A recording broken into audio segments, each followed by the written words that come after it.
needs to first of all be rebranded. Idris said he's going to be putting Nigerian labor, Nigeria content and materials first. If you say Nigeria first and it is just us down here that, are pushing that agenda, it's going to be a big struggle. Do you think Nigerian firms, Nigerian organizations should start looking at getting their staff involved in this market or buying to keep for their staff? Within this side, let's also learn citizen diplomacy. See something. This is Souq business landscape.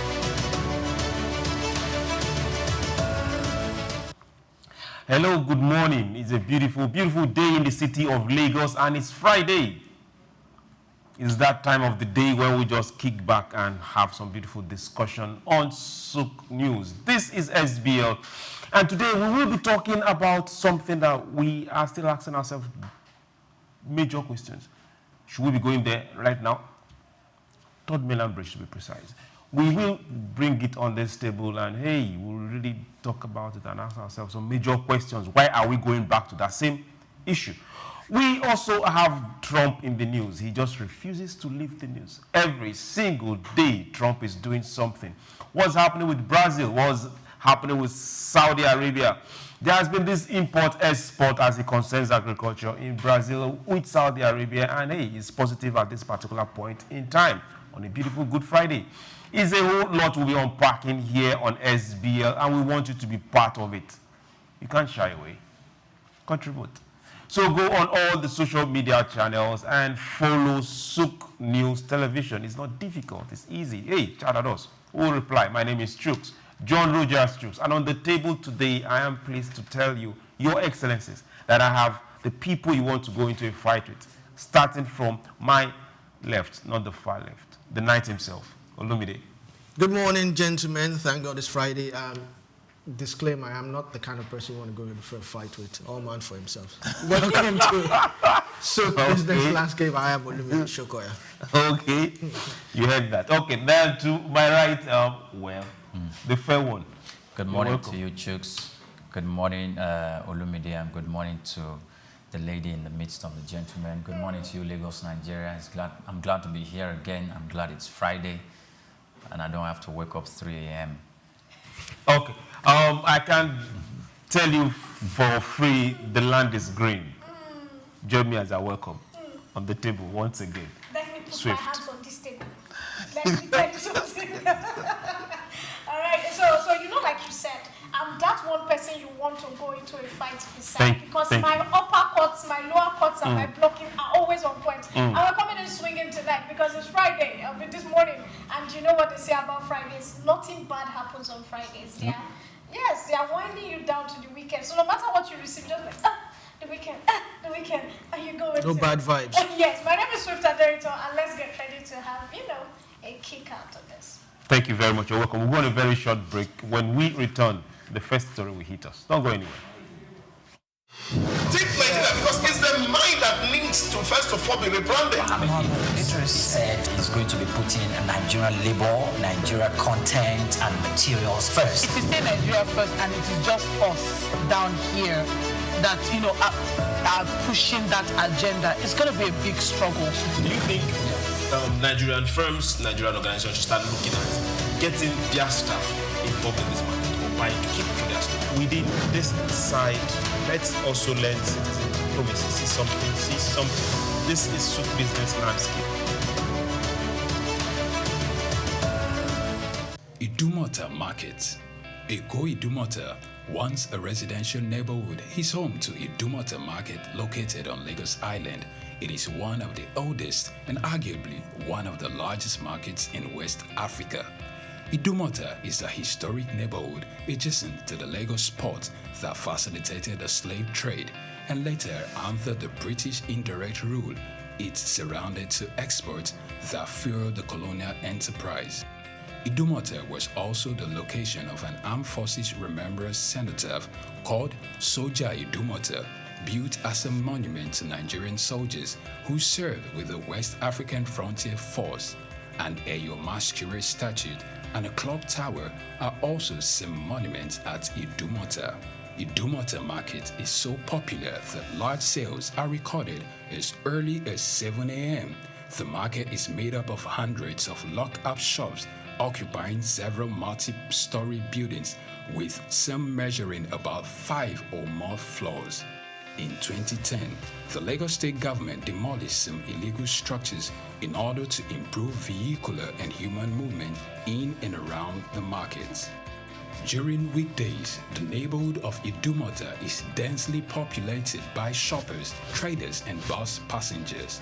From the Carter Bridge, ascending into Lagos Island, passengers can see the neighborhood before disembarking at their final destination. Idumota Market accommodates the substantial inflow of imported goods. The bulk of import from abroad are routed first through Idumota and then on to other markets through Nigeria and other West and Central African countries. The energy of private Idumota traders and wholesalers facilitate this activity, where millions of US dollars worth of wholesale is exchanged daily. Idumota Markets, Souq Enlightenment. Take Nigeria because it's the mind that needs to first of all be rebranded. Idris said he's going to be putting Nigerian labor, Nigeria content and materials first. If you say Nigeria first and it is just us down here that, are pushing that agenda, it's going to be a big struggle.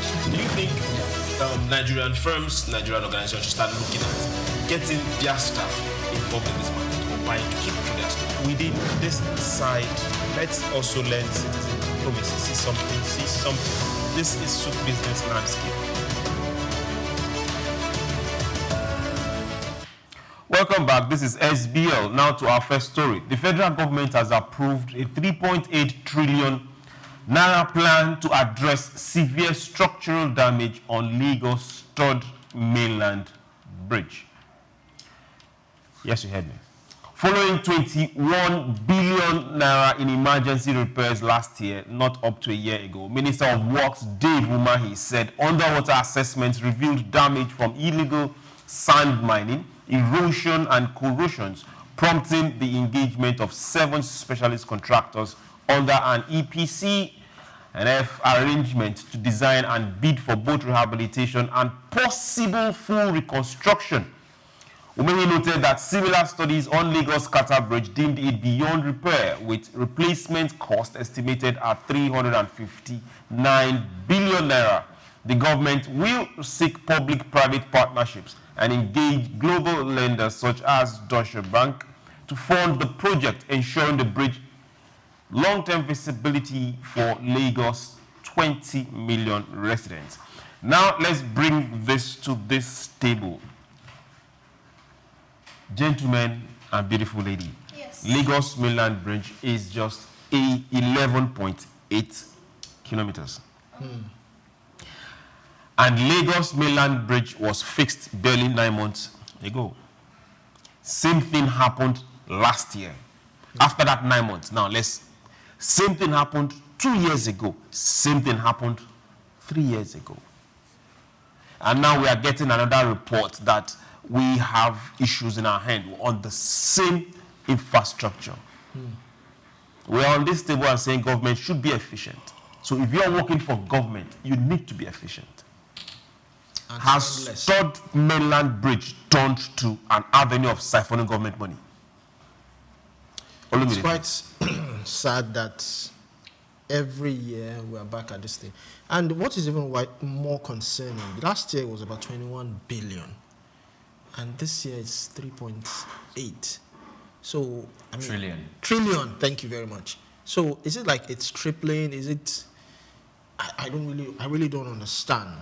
Because why do we do this every year? Now, when you take your car to the mechanic, he's supposed to get it fixed and you never see his face again, except another problem, not that particular problem, another problem happens. That's the idea. But the moment you constantly keep repairing your car, it means there's something wrong. So is it that we've not actually gotten what is wrong with Third Mainland Bridge? Now they said sand erosion, sand filling, erosion and all that. So are we going to take care of that while repairing the bridge? Are you going to enforce strict regulations against sand mining rather? So these are the questions we need to ask. Then again, okay, let me not, because if I say how did we arrive at this figure, the technicians or the analysts will come and defend this budget. But let's also look at how we are going to pay back this money, what it's going to cost, how it's going to strain the budget for 2025 or wherever. It's a whole lot. It's a whole lot. No, Pri, let me come to you. Now we have Ministry of Works. We have those within that particular ministry. We have a contract for fixing, repair, maintenance of that particular structure. Why are we coming to hear this now after repairs yearly, 3 consecutive years, and this is now coming up? Is it that somebody has been negligent in his work, or it's just been planned, okay, don't worry, next year is what we're going to do, next 3 years is what we're going to come up with? What exactly is happening? Okay, so one thing that we must put into consideration is this. First of all, that bridge is the commercial nerve center that's linking both the island, Lagos, and the mainland of Lagos. And if that bridge is not in good condition, it will have a devastating consequence on the economic activities, on productivity, on logistics and movement, and conveying of goods and services between this mainland and the island, and that will affect economic activity, and the people will lose. The state itself will lose because it gets its own tax from some of these commercial activities that runs around. So we must recognize the significance, the economic importance and strategic economic importance of that bridge, number one.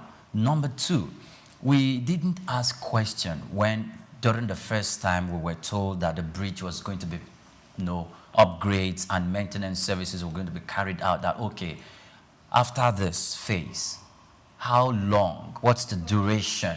Are we going to repeat another maintenance or carry out another major maintenance on the bridge? Probably the technicians or the contractors didn't tell the Minister of Works then, or probably they were told, but it was not made public. And after then, we went on another repairs. We were not told again that, look, we're going to be repeating this phase in another 12 months or in another 18 months. We're going to do this again. So that in itself is a problem, because it's obvious that some information was not made public, or probably the information are with both the contractors and the government who is awarding the contract. So we need to probe that. On the other part is this: the government, if David Umahi and the current administration finds that if we do not fix that bridge, it's not good, it's an emergency.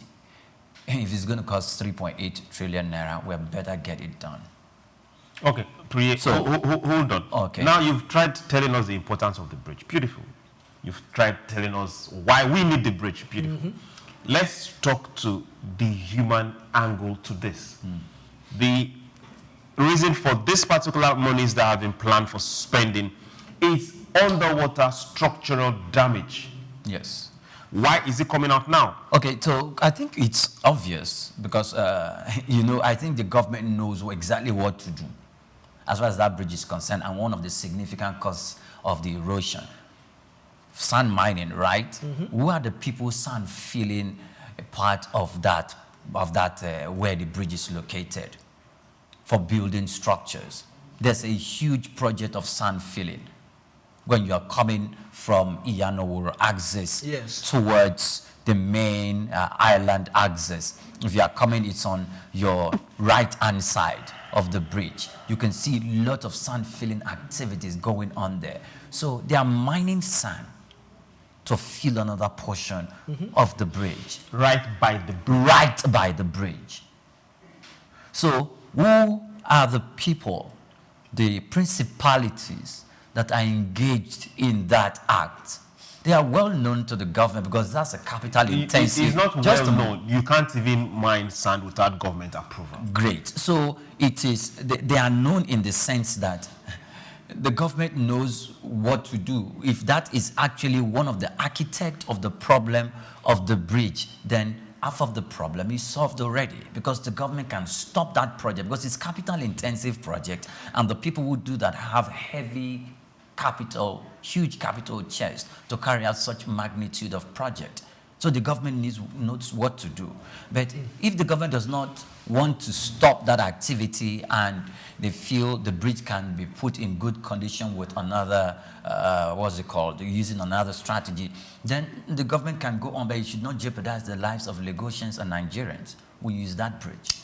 And if it is covered for it to be repaired, and then we are yet to face another lapse of traffic, because there's going to be diversion of traffic. There's going to be arduous work, staying in traffic, getting late to the office. We're not going to start SBL late. You know. I also remember last time they told us the bridge was shaking. If you remember, they told us the bridge was shaking. That was why it had to be repaired quickly. And we all remembered the stress.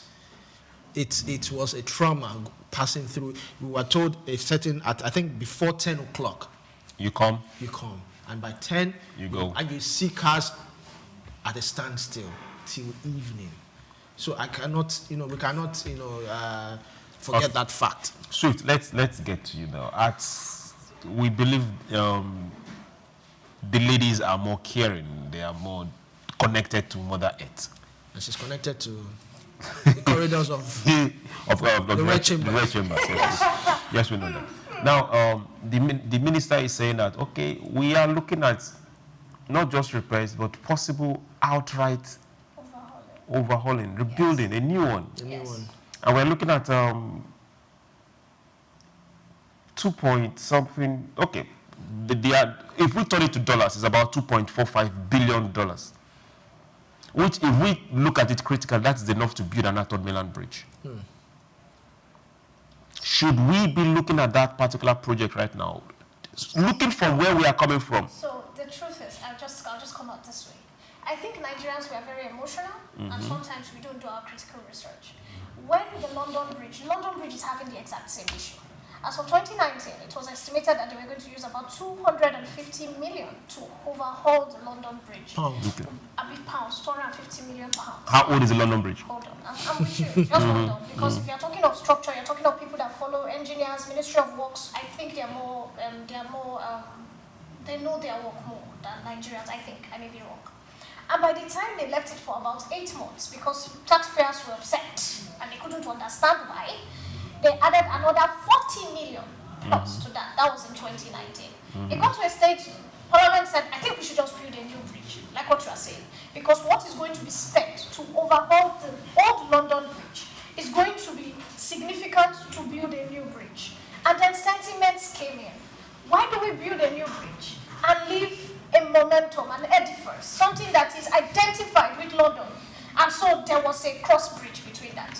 Coming to Nigeria, the Third Mainland Bridge is significant. There was a time, I don't know if it was the longest bridge in West Africa. It still is. It still is beautiful. In West Africa? Yes. And so to not say, oh, you are going to build another bridge, it means that you are like leaving an ancient monument. You are leaving that out. That's the first sentimental issue. Understand where finance is coming from. Secondly, minus, illegal sand filling, people that are doing all that. There is a water current that you are fighting with the Third Mainland. You are fighting nature. So every time there's a bridge, the bridge, Lagosians, we are fighting nature for the Third Mainland Bridge. So no matter what you do, nature will hit the Third Mainland Bridge. And there must be an overhauling yearly or every 2 years. The last time they did something on Third Mainland, it wasn't really for structure. It was for the surface, if you remember. They were, because the roads were bad, there were potholes, when you were driving to Third Mainland, you were going in and out. And so most of those monies was for the surface, to regrade, to put street lights, so those were the monies that were spent 2 years ago? 9 months. No, that was the last 9 months. Yeah, then the one of 2 years ago was what? Good. So you see that overhauling structure, it comes every year because the water comes. And this time around, we have had somehow a major flooding. So me, I'm not moved. As soon as people hear this costing, they start screaming. Go and do your math. What does it cost to overhaul London Bridge? What is it costing? London Bridge and Third Mainland Bridge are two different structures. And they are two different structures, but they are bridges. They are fighting. Bridges are completely different based on where they are. They are fighting similar natural causes. Even okay. our own cause is permit me to puncture this tire. Please, the tire is moving, and the tire is moving very fast. We had a particular infrastructure that was called Ajokuta. And for years on end, we had budget on Ajokuta that was spent and dropped every year. Now we have a precedent that we've started. We had a particular institution called the Nigerian Army. And for years on end, we had budget that they didn't see but kept spending. We have an ongoing project called NMPC. Yes. And for years on end, we had budget that we didn't see them coming out. Yes. Now we are having Third Mainland Bridge. Hold on. No, Mr. Souq, As of 2012, that bridge had to be completely fixed. I still remember very well. Then 2015. Then from 2017 is every single year. Now hold on, I'm asking this question. Subscription. Those that have been doing this, did they not see the underwater structure? 2012, they fixed underwater structure, mind you.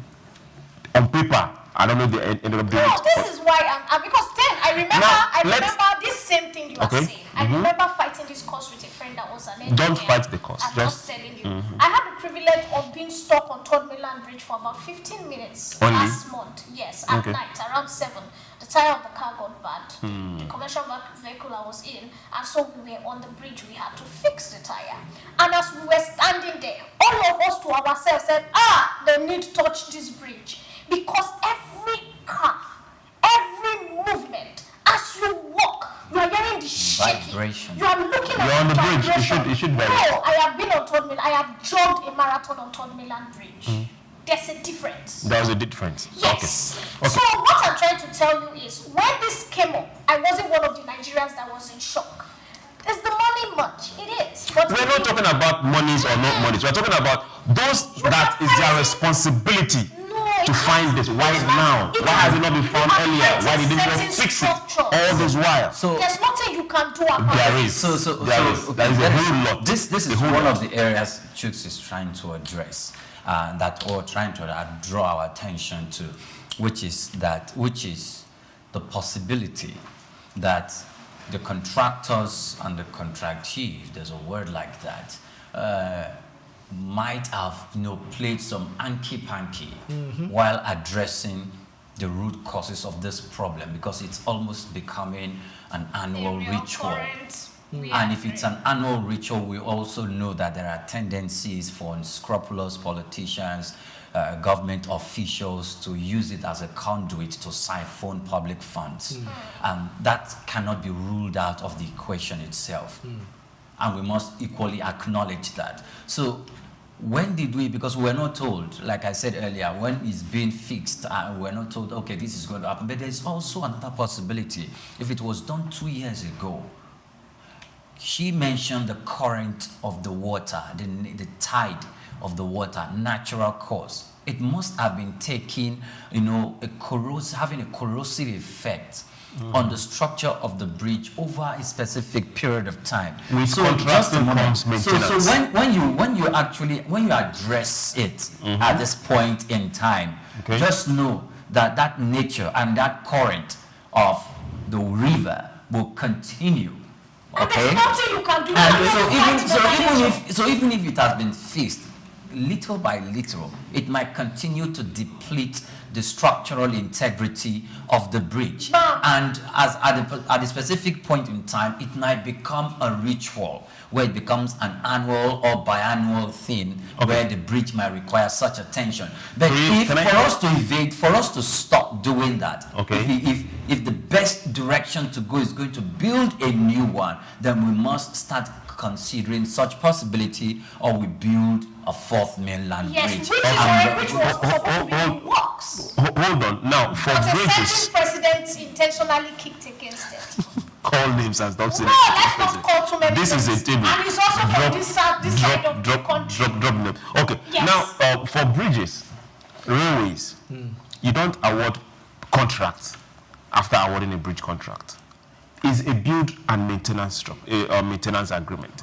So if a contract was awarded for Third Mainland Bridge to be built, there is a year at which that maintenance should stop. then somebody else takes over. So it's not as if maybe you wake up one year and say, okay, we discovered. No, that should have been taken care of from the onset. From every issue that the nature is supposed to bring is supposed to be on paper. So good, this is likely going to happen. This is how we're going to take care of it. So we don't wait until things go bad, then we start taking care of it. If you want to build another structure, beautiful. China has turned themselves to monsters when it comes to building extravagant, massive structures. Yes. In considerable time too. Thank you very much. And they have built the longest sea bridge that was constructed with less than 100. Let's leave those prices for somebody who call for me. Because we are ready for you. You don't know both the highest, the longest, and these were made possible.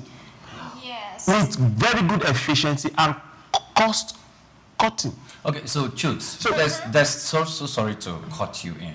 There's something we must consider when we're trying to make comparisons between China in building infrastructure, public infrastructure that adds both public works and public finance into it.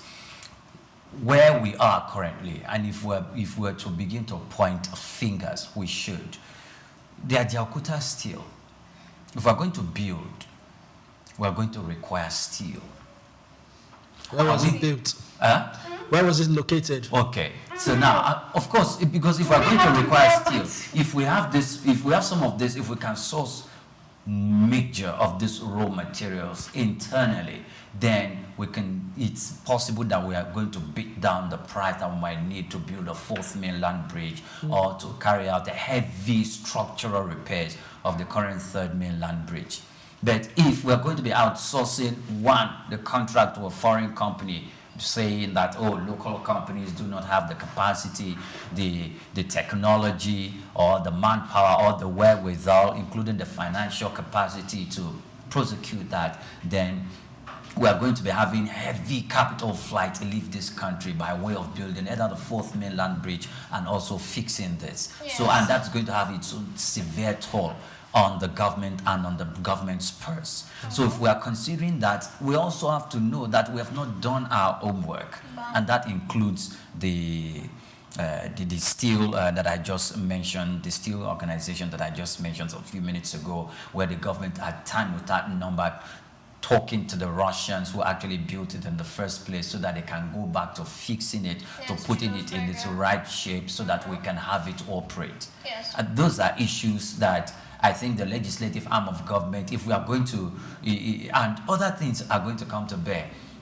If contract inflation is not going to equally take its toll, if that is going to be completely removed from the whole equation. So all these are issues that need to be put in place or considered to have a government that will be very, very transparent with its activities. Okay. All right. So can I say something? So sorry. Go ahead. The government is quite transparent here. I'm sorry. It sounds like I'm over defending them because when are you? Yes, I'm sorry. Okay. When they talked about the repair, he said, that's the Minister of Works. He said, David said, I call my friend David. He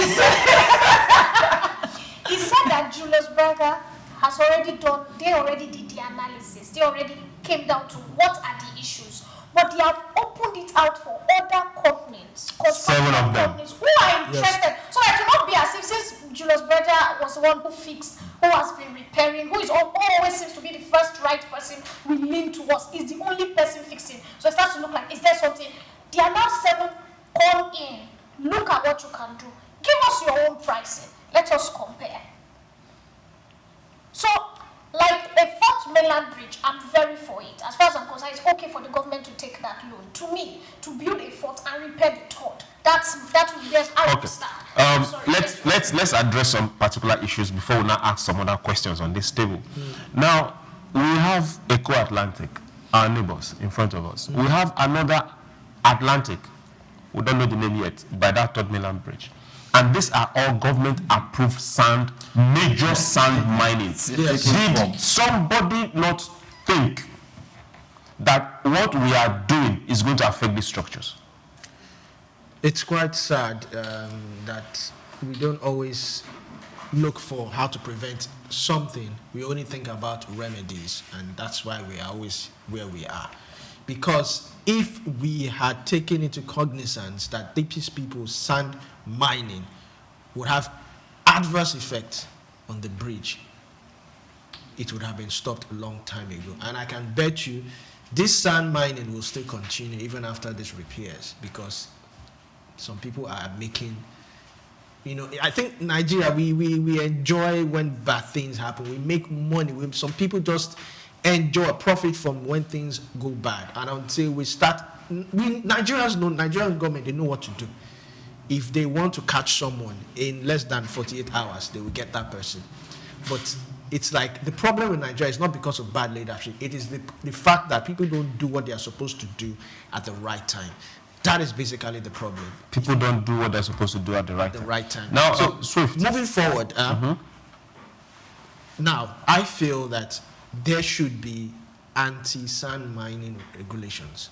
Anti-sand mining. Okay. Also, before we even go ahead and award this contract, if it has already been awarded and whatever, those who did the one for last year or whatever, they need to. We said it yesterday. They should refund us. They can't refund us. No, not refund. You are driving down No, not refund. They should come and defend what they did.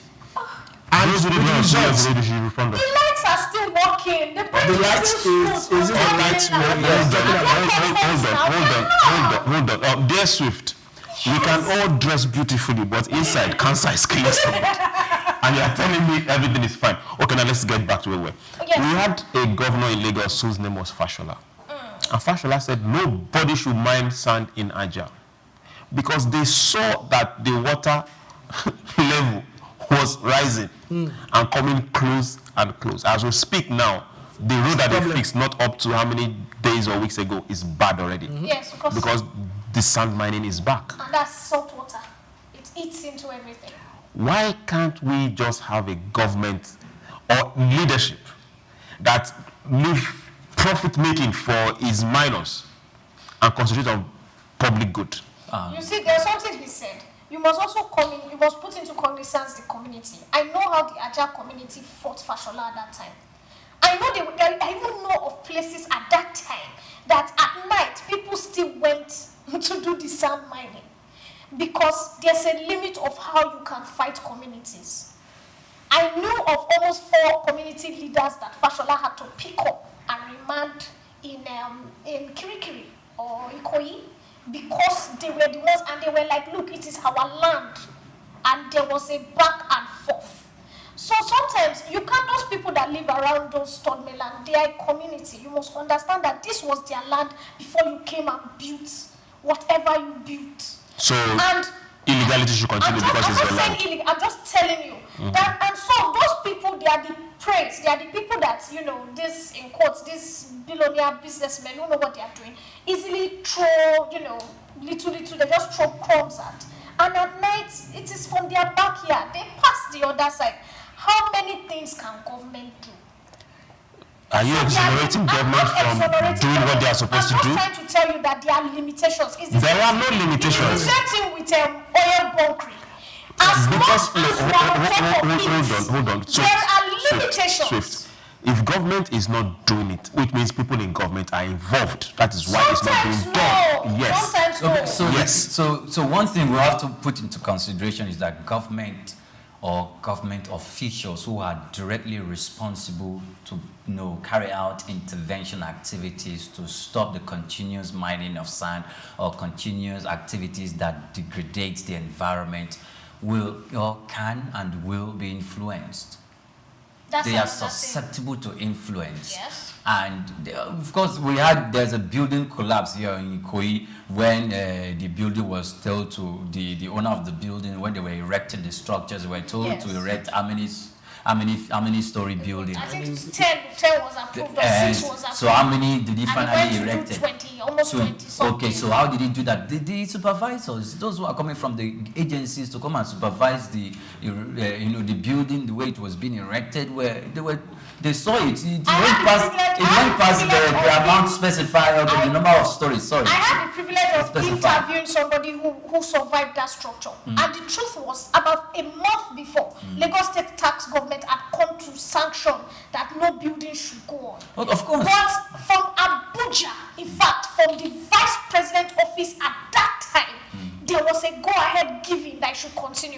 maybe somebody in government, right? At that point, the vice president himself, when the building collapsed, had to come out and say, my hands were not involved. That it was somebody who was in his office who used it. Okay, so I think his signature and it's from the vice president. So there are issues that when you look at it plainly, you know that corruption, actually eating into the system and has cleared the path. So when the government officials begin to say, according to the document 10, but we have like 15, 20, 21 is going, so they have to intervene. Probably when set A or official A and B goes for inspection next week or next month, official C and F will be the one to go. So some of the officials will be like, oh, but you're supposed to stop. Say yes, but so okay, don't worry, do this, do that, and continue. Exchange of. So things, or probably both four officials that have been going, beginning to they have their palms being greased, and it will continue. So in this particular, what's it called, mining sand in that place. Some people are working. I think we need to do a research. Who is sand mining? It's not just sand. It's not just. You'll be shocked. The Yanoworo side is minor compared to what is happening on this side. On this axis, and not just one. And chooks. One thing we also fail to realize is by the time you mine sand, even if it's 4-5 kilometers away, just like she said, water current moves from this other side and fill up that same place. So you are losing sand here to fill up where you are mining. And that happens to be where our Third Mainland Bridge is. So, and now we have to spend taxpayers' money. Chooks, let me say another thing.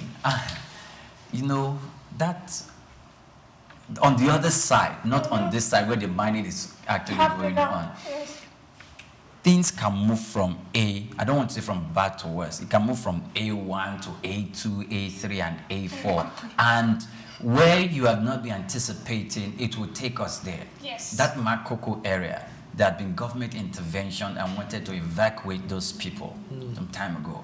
If this conversation becomes very, very strong for Third Mainland, a different study can come out where we are not only studying water currents, but we are also studying the environment and the vicinity, and the studies can produce another result that for us to do this, that, and the other, some of these communities will just need to go. They've been told already long time ago that they should go. So but the locals have refused and are fighting it. This is where their link is. This is their ancestral. Back to your emotions. Let's be honest. Back to emotions. And if you actually look at it, at the end, look, there's something about people and nature. Where they are human beings, the water current always finds a way to stop, especially when there's a natural. Is this spiritual or physical or scientifically proven? Whatever. Can we continue the spiritual side after the show? Nature and human act, it is your bridge that is the problem.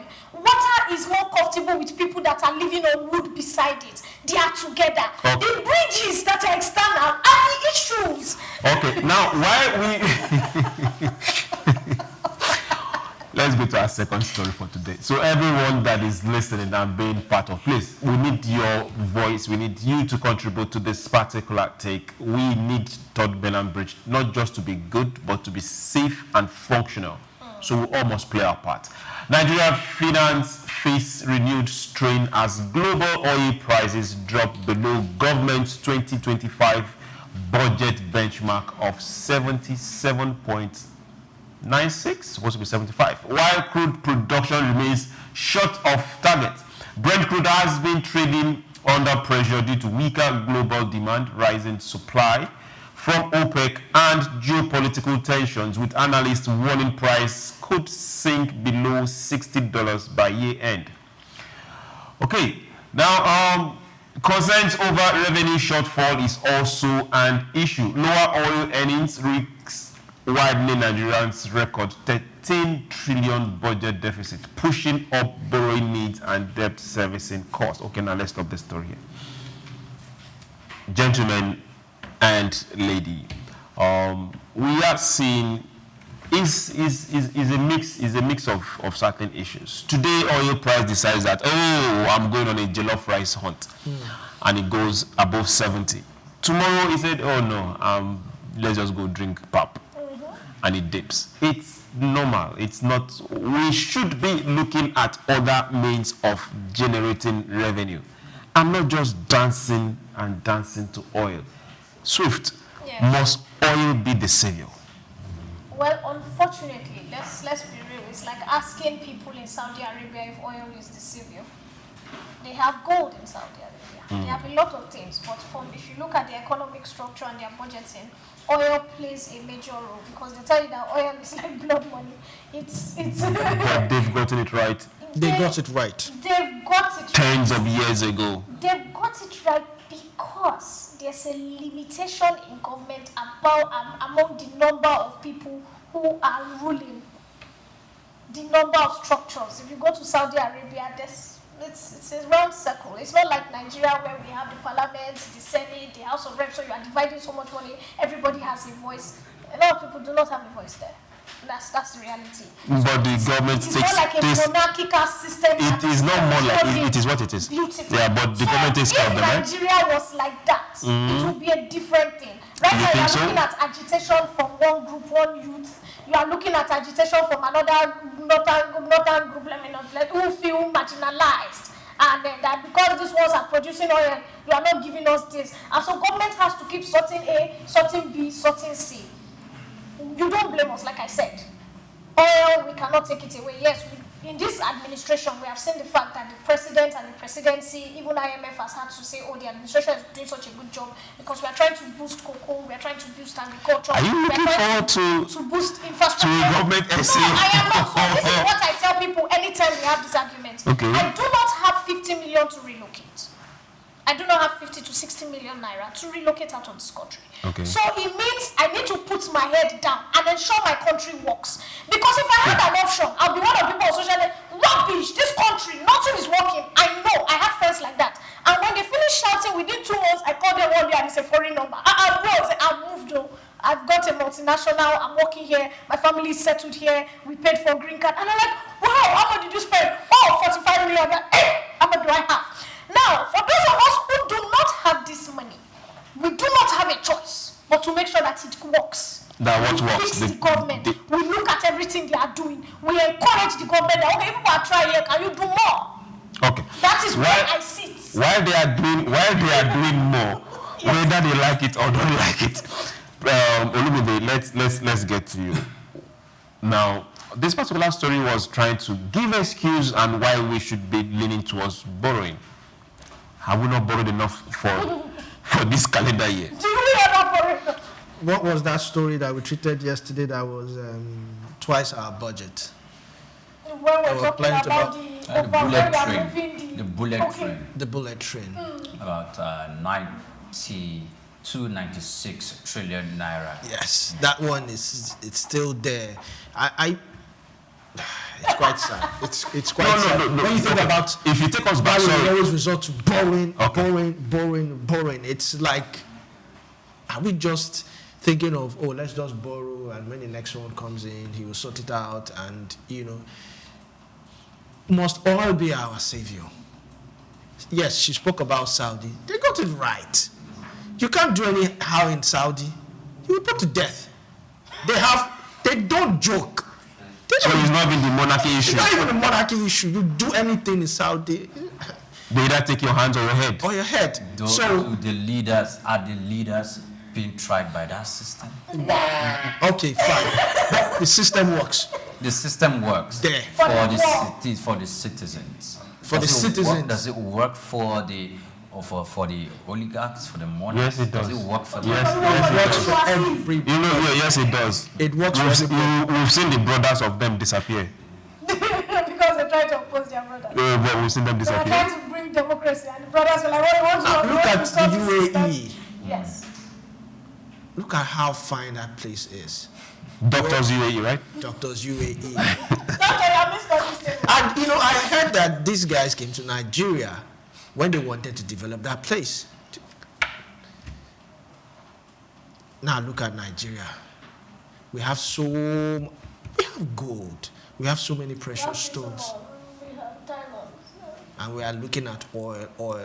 Sometimes I even I don't want to say I pray that the oil dries up. Maybe that would wake and our that eyes. prayer just cannot work. Okay. It will not be answered. Because why? You know why I say so? Okay, why? Maybe No, that we are not would saying force us we are to not tilt. See, we can't even be. Let me give you an example. It's like being born with a silver spoon.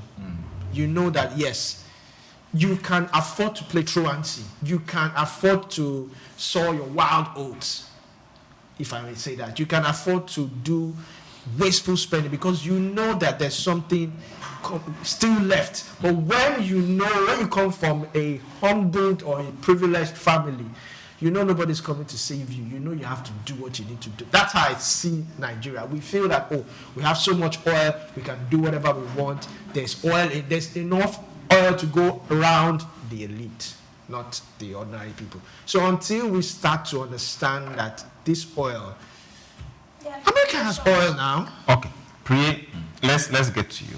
Why do we have to look at borrowing as a means to an it's going to be the means to an end right now? Okay. Or because we are having shortfall in oil, the next thing is a narrative coming. No problem, we can borrow. You have an excuse to go and borrow. Why can't we consider other means of generating revenue? Now the tax reforms are coming. They take place from January. Yes. So we are looking forward to having a very robust revenue base and economic standpoint. If they capture the informal sector. Yes, definitely. Where they are going. Can we just say, okay, borrowing, thank you very much. Let's try and see how we can get out of the trap we are in first. Okay, first of all, we will not turn a blind eye to the fact that we have borrowed as a nation. And in the previous administration, we spent more than 85–90% of our revenue servicing debt, not paying the actual debt, actually servicing the debt. This administration came in and we had some form of marginal relief where instead of 90%, I think we came back to around between 70%, 75–80% to service debt. And when we look at the 2025 budget, a few trillions of naira will be used for debt servicing. A few? Okay. Did you call that a few? Okay. When I mean a few trillion, I didn't mean that literally. Because I know we all have the figure in our minds and I know it. When 70% of your revenue is going to service debt. Not paying back. So a few trillion naira will be available to service for debt servicing. The budget deficit is there. We have not met the oil benchmark of 2.02 million barrels per day that Mr. President, the oil price had dropped. Recently it came to $70, over 70, a few, maybe $73, $75. Yes, I was like, and our budget benchmark is $75. Yes, $75. And it went back, went back again. Yes. Those were forecasted by the economic team. They worked with the presidency and they felt this is the economic direction that we should be taking in 2025, and these are the details, these are the numbers. Yes, it's not going to be perfect. But one thing we must understand is currently about 70% of our forex earnings comes from oil. If you have few dollars coming by way of FDIs into your country, things are going to be expensive. And we are, which is currently what we're experiencing, though the Where exactly are you taking us to? Yes. You ask the question, sometimes you have to lay the premise before answering the question. So, I've gone ahead to wait for you. You've gone ahead to wait. Everybody is wondering, like, and if I see that I'm going to land and you're going to catch me when I land, then I will not land. I'll just keep flying. So you see, 70% from forex earnings, and oil is doing its bit. Recently, we've seen a few strength from the export of non-oil produce, kept increasing, and we expect that it's going to continue to increase so that to make room for the shortfalls that we have experienced in oil. The dollar, as the dollar to the naira has been stabilized for a few, the volatility is not that much and the margin is quite close between the official and the parallel market. So no matter how marginal it is, I would say we are making it. But also understand that even the biggest economy in the world borrow. Now our problem is not about borrowing. Wait a moment. Our problem is not about it's not about borrowing. Let him hear it again. So our problem is the problem is not borrowing. To look at the economic strategy. Problem is what? The economic strategy. We need to have an economic strategy in place, and sometimes we just need to emulate China. Okay. What they do, but you see, we cannot, because of the manufacturing power and powerhouse that China is in the world. So even if we want to emulate their style of economic planning and the economic strategy, that even the United States comes to the place where they feel, how can you be managing your economy that way? It's affecting us negatively. And could you please change strategy? We can't even go there. So we should emulate. So even though she said we don't have a choice. Did you hear that? I think sometimes we do have a choice. Can you bring it back? Okay, fine. The choices that we need to have, we just need to stand out like, hey, we are giving you raw materials. But you know what? These raw materials, well, how much are we getting from the United States? 15-20% for tariff? 15%. Then I think we have to just hit that road. Do you need the raw materials coming from Nigeria? I'm so sorry, the price has changed due to recent economic realities. And we can take that up. Nigeria cannot unilaterally do that. Exactly. Nigeria cannot unilaterally do that. Then I bet we have to unilaterally go through the consequences that we have made by virtue of the economic decisions that we have made. Thank you for that. Now, okay. So can I say something? You have some two sentences. From Iyaloja. We already have projects that are on ground. We have been talking about road, electricity. These monies that our budget has, the money that's supposed to come from there has captured. There are some that are estimated from this crude or these extra monies that are coming in. Yes. And so if there's a shortfall, the truth is this, economically, we must borrow to sort it. You must not. Please, no, you must not. not. So we're talking about the Calabar, for example, the Calabar and Coastal Way. There's a budget there. Some of that budget is supposed to come from do you want to really go there? She's gone there already. And so we have gone phase 1. We are supposed to do phase 2. We have started phase 2. Contractor has used this money. We have to balance him so that phase 2 can go. This is an important project that will bring about development to Africa. Yes. Backed by IMF, backed by everybody. You and I agree. We don't need IMF or anybody's backing. That's where you can't function alone. Hold on. No matter how big you is, I don't think Nigeria, not even the United States. And then this comes up. It means that you need to get money from somewhere else to shock in this your infrastructural project, because you are looking at the GDP of your country. You are looking at the fact that there are foreign investors who have said, look, we are bringing in so once phase 2, phase 3 are completed. And so it is a difficult thing for the government. Yes, it looks like they are borrowing to do parties sometimes. They are borrowing to work on projects that are going to move this government forward. Okay, thank you very much. Cut your coat. Thank you very much. Now, hold on, Swift.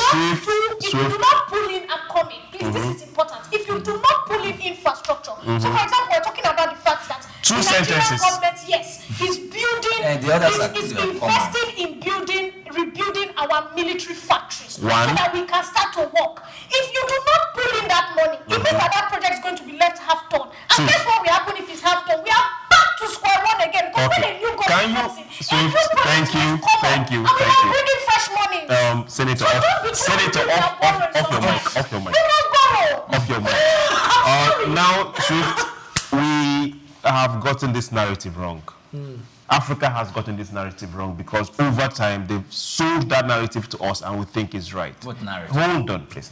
During the era of Go On, Nigeria didn't need a dime from anybody, yet we borrowed because IMF told the government, in quote, with the so-called economists that studied outside this country, that we needed it. That was wrong, absolutely wrong. We didn't need that money, and from there we started having issues. During the time of IBW became with SAP, Structural Adjustments Program. What was implementation like? Because it worked somewhere in Asia doesn't make it to work in Nigeria. That was 100% wrong. We got it right. And we had work in any other African country, you're right. project. We had a whole lot of professors or whatever you call it that said the SAP project was not outrightly bad. Is, because I can tell you the economic significance of it that is still taking place in the country now. Hold on, Priye. We're not saying it's on paper that is bad. We're talking about its implementation in Nigeria was 100% bad. No. It's not 100%. How many industries did we lose? Okay, great. Now that you've asked the question. We're not going there. No. Just not soft. Hold on, Priye. Now let's talk about this borrowing issue. We have 21 point something billion that the Senate has already approved. Don't forget that that is on the table. In addition to what we are owing already. Is the borrowing not enough? Let's not give a green correctness to what is not supposed to be normal. What is the budget deficit in the first place? If we look at what we are projecting to make from crude and add that 20-something, that is way above the budget for 2025. These are things we should take them logically. If we add that to 21-something billion, aside those that we've borrowed already this year, to the budget deficit, to what we're expected to make in crude, even with the shortfall, is more than the 50-something trillion for this year's budget. So why are we going borrowing again? You have also forgot the ones that they give us too. Now you went. Okay, you went to the route. Yes, they give us some. They gave us some grants, and some they added. And we still pay for the grants. Definitely, some grants, and we don't pay for grants. Some. Okay, now let's go to Third Mainland, the Calabar Coastal Road. Initially, what was sold to us. Let's go back to that paper, was that government to have an initial funding. The contractors will source the remaining funding for that project. That was what was sold. It was not sold that government will fund it 100%. Yes. Okay. We will go on a very short break, and when we return, this country, you must be tough. Don't go anywhere. This is Souq Business Landscape. We'll be right back. Take Nigeria because it's the mind that needs to first of all be rebranded.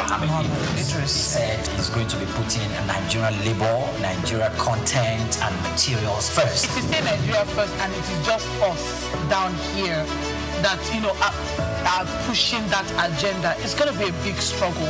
Do you think Nigerian firms, Nigerian organizations should start looking at getting their staff involved in this market or buying to keep for their staff? Within this side, let's also learn citizen diplomacy. See something. This is Souq Business Landscape. In Africa, there's one man who has consistently been a household name and index of reference in the business arena. The name Aliko Dangote apparently stands tall. The Africa's richest man clearly benchmarks success, wealth, and prosperity.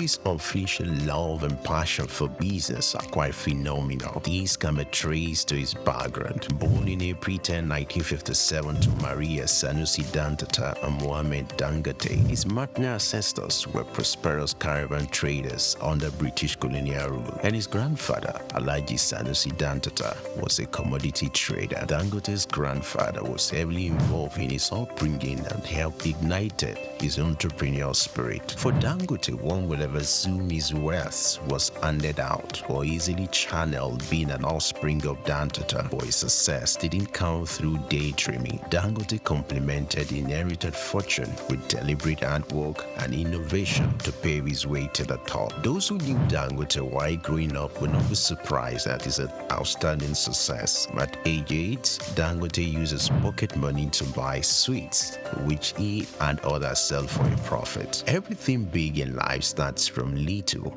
Taking a clue from this, Dangote, from a seed loan of 500,000 obtained from his uncle, started business, which he traded commodities and business supplies, primarily cement. By 1981, his firm was successful that he had incorporated other businesses and established the Dangote Group. His empire extended to foodstuffs, including sugar, salt, wheat, cement, haulage, and other business concerns. Among his holdings were Dangote Industries, Dangote Bale Nigeria, Dangote Cement PLC, Benue Cement Company PLC, Dangote Sugar Refinery PLC, Dangote Flour Mills, Nascent Ally Industries PLC. In addition to its holdings in Nigeria, the Dangote Group has operations in several African countries. With these giant strides in the business arena, Dangote will forever be grateful to his grandfather for giving him wings to fly. According to Forbes, an American business magazine, Dangote remains the richest man in Africa with an estimated fortune of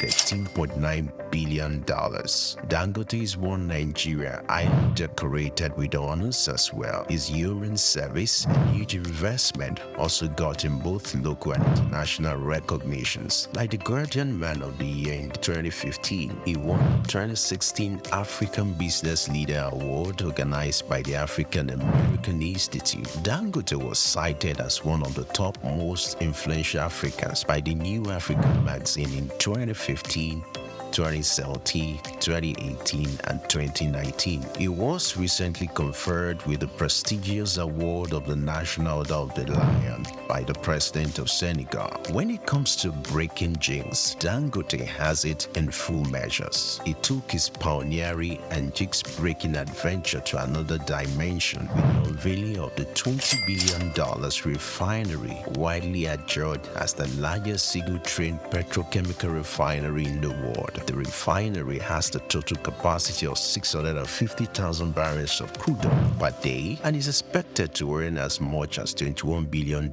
in annual income. Situated on 2,500 hectares site at the Lekki Free Trade Zone, Lagos, it is supplied with crude oil by the largest subsea pipeline infrastructure in the world. When fully in operation, the refinery will provide 135,000 permanent jobs in the region. When it comes to family life, Dangote seems to, however, prefer maintaining a low profile. He got married to Zainab in 1977 but divorced at an unknown date. He was later married to Maria Mohammed Rufai. Dangote has 3 daughters named Halima, Maria, Fatima, and he also adopted a son named Abdurrahman.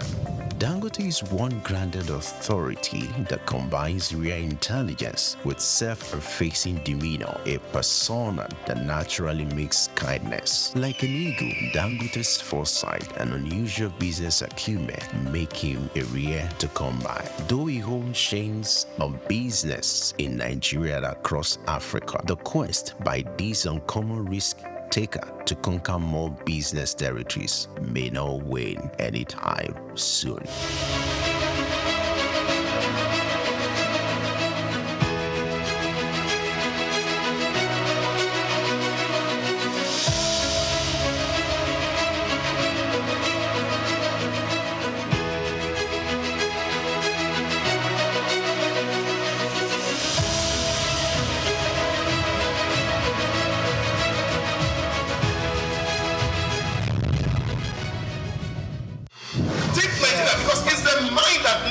First of all, be rebranded.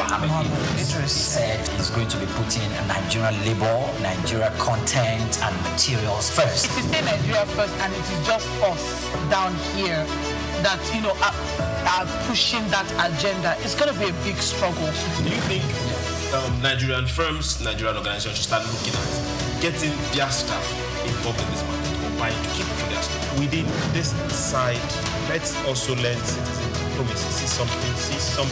This is Souq business landscape.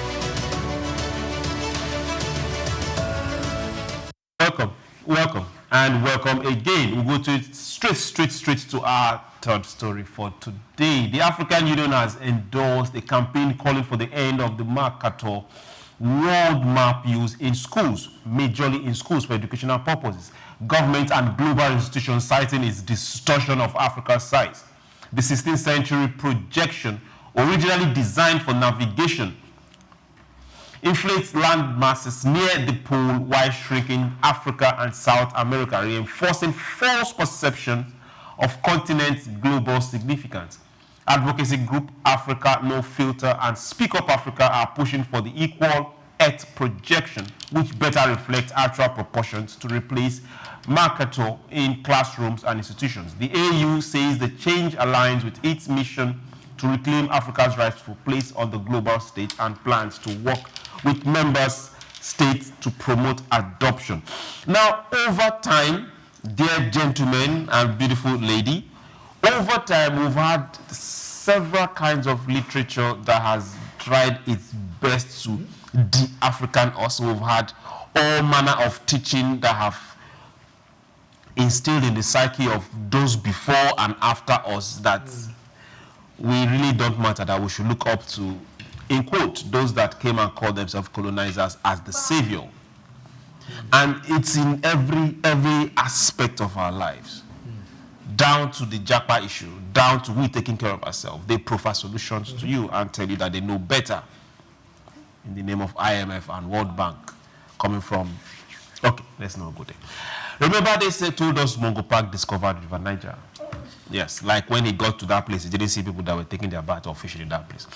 We had names of countries that have had to be renamed recently. If you look at the world map, this is where we are heading to right now. You see Africa, one small, a very small continent.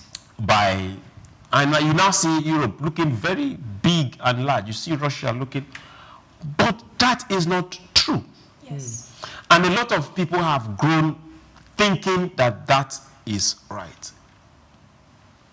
Europe is, the size of Europe is about 10.2 million square kilometers. Whereas Africa is times 3, 33 point something million square kilometers. But it's not shown on that map.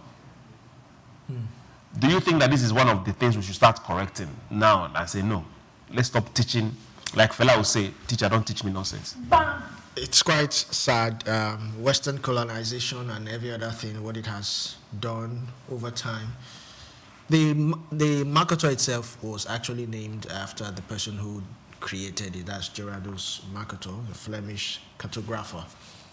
And it was created in 1569, basically for sailors. Yes, for sea navigation. Sea navigation. And it shrinks anything close to the equator, for instance, Africa and maybe South America. So that projection, we adopted it, we took it hook, line, and sinker. No, they took it based on what they wanted to preach. Yes, I'm saying Africans. They brought it to Africa, we accepted it, we incorporated it into our school systems, the curriculums and all that. And correcting it now is going to take a whole lot.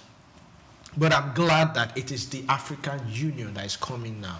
Yes, there will be reactions from the UN and some other powerful, bodies and all that. But if we stay the course, we can begin to rewrite history for ourselves.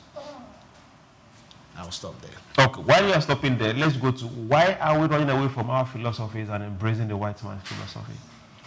Well, I think one thing Africa needs to do now is to chase the plans that they have set in place for the actualization of the African, the way Africa needs to be perceived outside the continent of Africa, the way the world needs to see and perceive Africa. And I think it is quite expressed in the 2063 Africa agenda that the continent is chasing. I see this conversation about map as something that is frivolous. Thank you. I see it as something frivolous, as something, hey, please, that's not even the primary thing. We occupy 33, like you said. Europe occupy how many? 10? Actually. So what they distorted a picture, a photograph, and put it and made it as what obtains in the world. But actually, what do? We actually occupy that 33. Then please, that photograph is not useful. Just stop using that photograph. Go develop your photograph and share to your schools in Africa, and develop a curriculum that this is actually who we are. We don't need to make noise about it. What we should be making noise about, let me tell you, a high standard of living, quality of life, and well-being for all African citizens. That is what we should be looking at. Yes. And we can only achieve that by holding governments in any country, any of the 55 African countries responsible. Be responsible to your people. You steal money. You steal billions of dollars within the African continent. You took it to go and establish in Australia, to go and build and run banks in Switzerland. Blending machine. Africa Union should be talking Malta.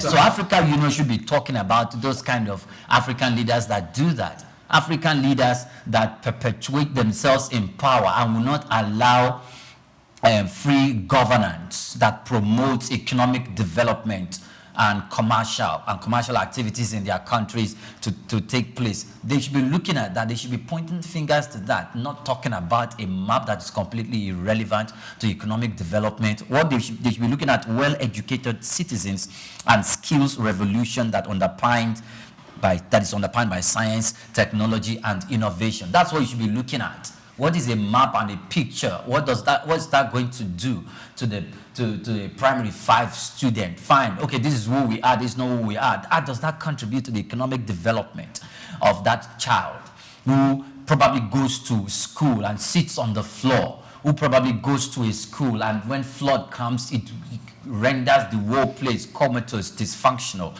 What does... You're telling that student about a map, you're making agitation and campaigns about a map that does not provide education for that child? Okay. No.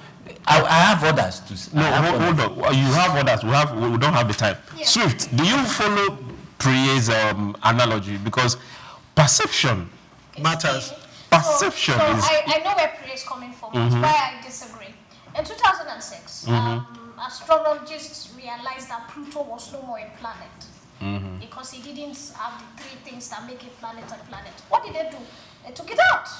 And so children of nowadays, Pluto is not more a planet there. It's Saturn, Mercury, and the rest. So anytime I sit with my father and I want to upset him, I said, Daddy, tell me the planets of the world. And once he said Pluto, I said, Daddy, no! Pluto is no more a planet. Good. If we could remove Pluto from being a planet, if they could remove out of the educational system, now, we have used 3D, we have gone around the world with the latest technology, and we have discovered the real size of Africa. We have discovered the real size of Europe. We have also discovered the way they discovered that Pluto is no more a planet. That look, there was a misinformation and a mistake. When we were drawing the original map, with immediate alacrity and effect, the African nations deserve to put it in the books, retrain the children, reorientate your mind and say, look, there was a mistake before. This is the new reality. If you go online, you know that mistake was deliberate, right? It doesn't matter if it was deliberate or not. It doesn't matter if Pluto, the person who gave Pluto was sent to How do you know it was deliberate? That's what we're saying. How do you know it was deliberate? So, because it was. I don't care. Cook. It doesn't matter if it's deliberate or not. But right now, the youth need to be reorientated. And look, the continent you come from is bigger than their continent. This is a continent flowing with milk and honey. You didn't add the better part. Yes, what's the better part? A better continent, right? Way better, because if they're not better, they won't be struggling to make this place. People always shout, why are people going to America? You know why people so obsessed with traveling? It is PR. It is the way that these places are being portrayed. Perception. It is the way it is being portrayed. So I'll tell you that, for example, we have the privilege. I sit with a lot. There was a time I was sitting with one or two foreigners. No longer the right chambers. No. Okay. And they were talking about the privileges they have in Nigeria that they cannot have over there. The things. And one of them was like, look, once it's 5 o'clock in South Africa. He's from South Africa. We are running home. He said, I'm working 2 a.m. in his house in Ikoyi in VI. He said there was a time they even went to Mushi. 2 a.m. Area boys will say, Baba, Jokotiwa, let's drink this. He said, you cannot see it that the area boys in South Africa would not even have that conversation with you. It's not, they will not just rob you, they will stab you. If you ever say, okay, take my phones, take everything, let's sit together and drink. And they'll be like, where will take you are? And they will stab you for that. But in Nigeria, they will tell you that, okay, bring this other phone. Baba, sit down, you don't give us your phone, you buy us drink. You'll say, now we buy us drink. So I said, we can even have those conversations. And it showed when there was these vloggers, husband and wife, that was going around the continent. They were going to different places. They said Africa was the safest. They were sleeping in markets. They slept in Oshodi. Area boys protected them. It was on video from morning to night. They were hailing them, Nigeria, Lagos. Because perception that there's armed robbery, we are criminals, we are 419. Who is we? Who is we? Because you see Nigerians on social media, and that is all they are doing. Okay. Thank you very much. On this side, are we done with this? Hold on, please. Yes, still ready for you. Now, on this particular issue, we'll go to our next story. Thank you very much, Swift. You are just a darling. Now, yes, now, to those that have been hailing and shaking Trump, this particular gist is for you. U.S. producer prices rose 0.9% in July, the biggest jump in 3 years, driven by higher costs for goods and services, including food, transportation, and portfolio management fees. The surge, fueled partly by tariff and supply constraints, lifted annual producer inflation to 3.3% and signaled potential upward pressure on consumer prices, complicating the Federal Reserve rate cut considerations. Economics warned that businesses appeared to be passing higher wholesale costs to consumers, while the labor market remains steady with low layoff. The data, alongside firmer consumer price readings, has strengthened arguments for the Fed to delay rate cut unless inflation cools and job growth remains weak in August. Priye, you are a staunch supporter of tariff. It's not tariff of Trump. Both of them go hand in hand. He loves Trump. And you call him the strong man. Now, can you see the implication of those tariffs? And this is just the beginning, because most countries have not decided, okay, let's go back and start this war. It's just a 3%. You think it's not much? It's just a 3%. You know, their society is not as sane as our society. Yes. They can just decide to go on the streets and start rioting because of tissue. It's just a 3%. You are talking as a Nigerian because yours is 20-something%, right? Calm down. And we are still alive. And we are still there. Dear Priye, the fair one, what do you have to say? About what? About this inflation and more monies that consumers have to pay thanks to this tariff war that is how many percent is the inflation in the United States? How many percent is inflation in Nigeria? How many percent is inflation we are not doing in other cost African comparison. We are making comparative analysis because the actions that actually brought the United States to where we are currently actually, is from what you and Olumide have constantly said, is the United States against the world, which is not the case. Okay. So if you look at the man you call my uncle, my wife. He's now your uncle. You called him my uncle. Okay. That's my brother. So adult adoption is quite strange. He has a tactic. Okay. I am going to get you to the table to negotiate after putting you on the defensive part, so that at the end of the negotiation, whatever deal that comes out, my country is not going to be at a loss. At whose expense? Now, of course, we know that this economic reform that Donald Trump came with, the United States might or will also have a price to pay. Wow. But that price will not hurt them for a long time. That's it. Are you sure? Yes. That price will not hurt them for a long time. Because we will argue when we say, okay, it's reforms, economic reforms, and the tariff regime in the US is yielding its benefit. You will say at what price? But it's yielding its benefit. In global investors, nations, and investors, multinationals in other nations now have the choice or considering the decision to go and establish their factories in the United States.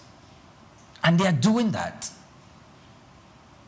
How many? Defense budget. How many are doing it? See, defense budget, not only defense, but defense stock in the United States it's times 3 of Africa's has gone up. Defense stock has gone up. Tech in some stock has skyrocketed. Have you asked yourself why the defense stock are going up? Oh, of course, you The United States does not. They literally don't import arms from other countries. Hope you know. Okay, so why are you using tariff on arms? They import but they import rowboats.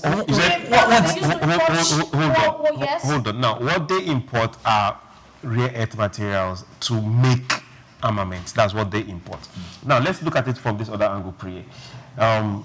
US also manufacture aluminum, but they don't manufacture enough. Now you're putting tariff on countries that manufacture aluminum, and in turn, they are putting that cost back to the end users, the US citizens. Why do you look at it from that perspective? Why don't you look at it from the perspective that you're strengthening local production of aluminum? From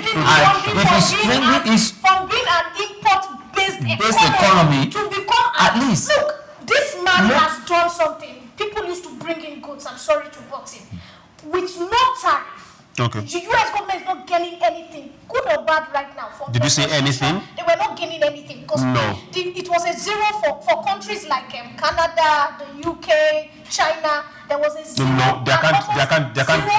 Maybe you should let China. Now, percent for importation. Most of the things. Of what exactly? A couple of things. I can't really put my fingers on it.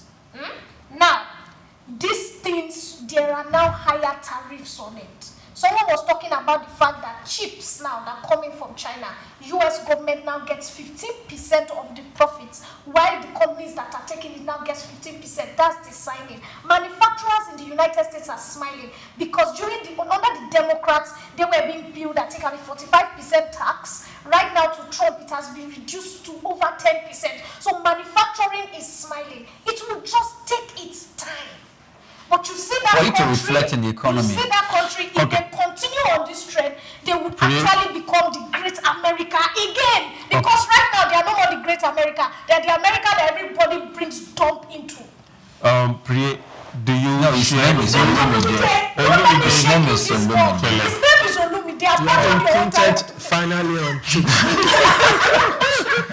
Olumide, now we are having this rhetoric from Priye it's not rhetoric, it's reality.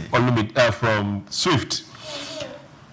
Do you see consumers within the United States? We've seen the story and we've seen its life happening. Do you see consumers sharing the same sentiment from this table? I don't think. America is quite different and peculiar to other countries in the sense that in as much as price of things might go up, they go out to protest, they do so many things, there is still employment. So many things they can actually do to make ends meet. So whichever way, it's a win-win for both federal government and the people. Unlike Nigeria, when prices of things go up, no employment, nothing, people just rage. It brings about rage. What they have there is a protest. What we have here is rage. It's not protest. So at the end of the day, yes, Trump is doing what Nigeria is supposed to be doing. US has a large consumer base, just like Nigeria. And he's leveraging on that consumer base. They have a very large consumer that consumes a lot of things. We also have this, but we are just opening our arms and say, okay, bring whatever you want in, that's all, But Trump is saying, if you're going to bring anything in, my people has to benefit. It must not tarnish, you must not throw spanner in the works of my local manufacturers. So I see some form of good in what he's doing. But at the same time, what he's also doing would affect his people. So good or bad decision, it will boil back to the people. So if you tax these people that are bringing things in, I say, okay, fine, no problem. They increase the price and your people, and they make more money, and your people, at the end of the day, what happens? They might go on the street and protest, or better still, they might say, okay, fine, Trump did a bit of good here and there. But at the end of the day, it's the people. And if you look at America's economy, it will forever be stable. Let me put it that way. Well, do we have local substitute for those goods he's talking about? Hold on, guys. One at a time. I will tell you when to drop this. The forever part, let's leave it there. There used to be bigger economies before the US. Yes. So it all depends on management and time. Priye, drop this. Some of the goods Olumide named, or the goods that he's referring to, that actually when the tariff comes into effect, I think for most of the countries that's come into effect in the month of August. And when it comes into effect, they are going to pass the buck and the burden of the price to the consumers. Some of these goods that we are talking about also have domestic substitute that have been manufactured in the United States. So there's going to be some form of competition. And that competition, if you're going to increase your price, fine. One of the cries is that, some of the cars produced in the United States are quite expensive compared to what was coming from China and from Canada. So he imposes a tariff, 30% in Canada, because they mismanaged the process. Mr. McCartney, who is the new prime minister, mismanaged the process. I believe he's going to rectify that because he's still working beneath, unlike the EU. So he imposed a tariff on that, including the cars coming from China. Impose a tariff. So now the United States car is expensive, right? And they used to patronize the China. So what's the price now? Similar. If they are similar, okay. So where they are going to go to? If there's any form, if there's an incentive. If the prices are not similar or there's a margin, they are going to resort to buying American cars. Do you know you can also circumvent that particular? No. That's the circumventing part I'm talking about. There's also a PR thing that is going on for their cars. Nowadays, there was an ad I watched, and it's running on a lot of local stations. They say, when you see this car, it's from where? China. They show it in US driving. They call about 15 cars. They now said, what cars do we make? Beasts. They call their cars. Then they go to Russia and they go on the street and they ask him, have you ever heard of this car? They said no. They go to China and they're asking for US cars and people say no. And the end of the advert is, they do not drive US cars. In China, in this, in that. Why do we drive their cars? Now, if they have similar prices, what Trump's administration is doing is, they are not driving your own. You are driving their own. Okay. And you are campaigning for Africa first. And Trump is campaigning for America first. Hold on. I'm not saying the campaign is not. No, don't get me wrong.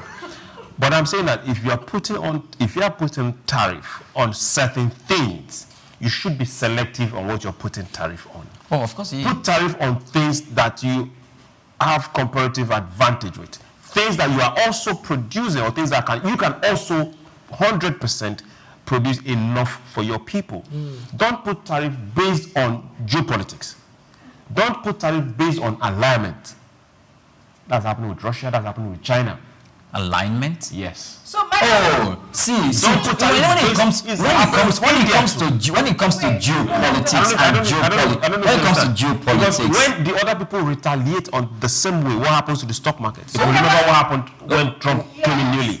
See, what was the retaliation? Democrats were Why haven't they retaliated? Exactly. There was an issue recently. Why haven't was screaming about that Trump they put tariffs on toys, and so this Christmas a lot of children will not have toys. Is that an issue? People are not eating 3 square meals in the US. Many university students, statistics shows that a lot of university students, because they work 2-3 jobs, are eating 1 major meal. Some people are eating fast food meals in the US. They can't eat a meal, a real dinner. They can't take steak. Where are you getting your statistics from? Yes, this is where I'm telling Steak you. is quite expensive in And Nigeria. wait now, you are now crying about toys. And guess what? They said the toys they used last year, and then use it again this year. Is toys an issue? And that was one of the things. He went to schools to tell children, must you have new toys? The economy is right. They have toys to worry about. That's the problem. It's like the same thing that is happening in Nigeria. We are concentrating on useless things. What do you term useless things? Excuse me, phones. Imagine if Nigerian government hello. I can use one phone for the next 10 years. Can I ask you a question? These particular phones you're talking about, do we produce them here? No. Okay. Now let's go to our last story for today. Dr. Can you help us with the last story for today? But I must promise you this You said? I'm not going to talk to you. that. Okay. Let's get what's happening now. Saudi Arabia has lifted its ban on poultry imports from Brazil, imposed after a bird flu outbreak in May. According to Agriculture Ministry, Chile has also agreed to resume import of poultry products produced after August 9th, including fertile eggs, chicks, and processed chicken, following an inspection visit to Brazil. The easing of restriction is a major boost for Brazilian producers like BRF, which reported that earlier bans had hurt exports despite strong second quarter earnings. However, major buyers such as China have yet to resume imports after the country's first commercial farm bird flu outbreak. Okay, now we are talking specifics. The country that Brazil is a major player when it comes to agricultural products. Major player. Both the sugarcane, processed, unprocessed, down to poultry, processed, unprocessed. Okay. There are things you put ban on and you will starve. Okay. We see Saudi Arabia, we see Chile, we see a lot of them within the BRICS bloc have gone back to import from Brazil. And they've established, China will get there because right now they're also having some shortfalls. It's a matter of time. Do we look at this particular kind of issues and ask, let's compare and tell Africa, hey, if Brazil can majorly export poultry products and eggs, why can't we? We have a very good weather for poultry. So, ladies and gentlemen, why can't we? Well, do remember that Nigeria is equally going through a similar challenge. What challenges are there? Insecurity is there. Some of our produce are not really accepted in other countries, and that.